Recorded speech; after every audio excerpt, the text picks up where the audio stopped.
Actually, when I started, rap artist ako, 2009. I was nominated Best New Artist tsaka Best Male Hip Hop Artist sa Wave 89.1. Then I was invited by Paul Vincent Guasque na subukan ko lang din yung business kasi ano siya, malaki yung potential because we were starting the company. So I decided to start up.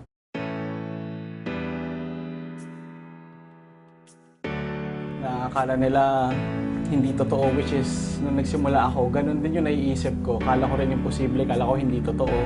May mga bagay na kala namin dati pang mayaman lang. Nung pala, kahit na ordinaryong tao ka, ginawa ko siyang pikit mata lang. Kasi minsan may mga panahon na mas malayo, mas matagal pa yung biyahe ko sa kakausapin ko. Pero ang maganda nun, at the end of the day, sulit pala yung haba ng biyahe dahil hindi na lang sa kinikita, kung hindi sa mga taong natutulungan namin. Huwag mo silang kaibiganin dahil kumikita ka sa kanila. Mas maganda siguro pakinggan na kaibigan mo kasi sila, kaya sila kumikita. Mas maganda kasing gawin mo yung passion mo ng libre dahil hindi mo problema yung pera. Sabi ko nga sa kanila, wala namang bagay na mahal eh, kulang lang pera mo.